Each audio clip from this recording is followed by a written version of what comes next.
So today we're checking out a phone that a lot of people are going to sleep on, but they really shouldn't. This is HTC's brand new flagship, the U11. So the first thing I want to talk about is its design. This phone doesn't look like anything else on the market. It's kind of some futuristic space jewel. HTC starts with a single piece of Gorilla Glass 3 on the back and molds it progressively over time to get that really nice, seamless, what they call liquid surface design. I mean, it's a bit of a fingerprint magnet, so you always got to keep a cloth around to, make sure it looks nice and shiny. And, it looks super unique, and it's available in a whole range of colors: black, silver, white, you name it. In front, there's a 5.5-inch QHD display. It's super bright, super colorful.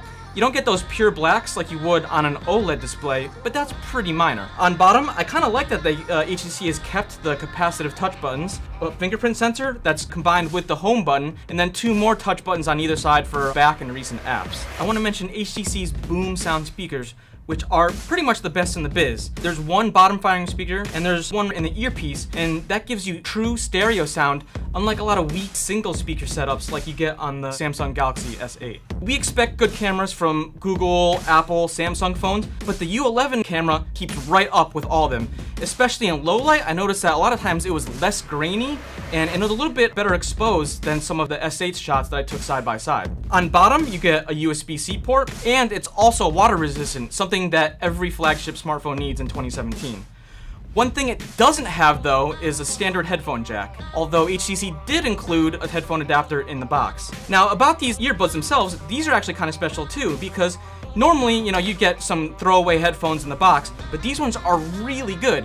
They use a special sort of audio processing to customize the sound specifically for your ears, and they also have built-in noise cancellation, so it's going to be awesome for listening to music on a train or plane, or anywhere else that, people are trying to talk to you. Even though it does have all-day battery life, in practical use I didn't have any problems with it dying early, but on the Tom's Guide battery test, it lasted 9 hours and 38 minutes, which is pretty much average for a smartphone nowadays.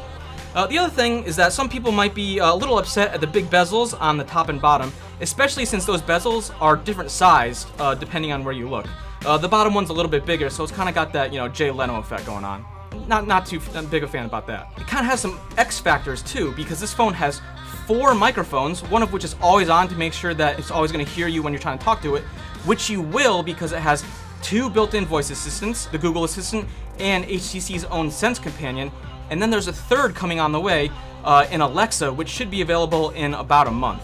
A lot of people were worried when HTC didn't announce a new phone at Mobile World Congress a couple months ago, but by waiting until now, they were able to incorporate Qualcomm's Snapdragon 835 processor, and that's a really smart decision because now, along with the S8, the U11 has some of the best performance you can find anywhere on any phone.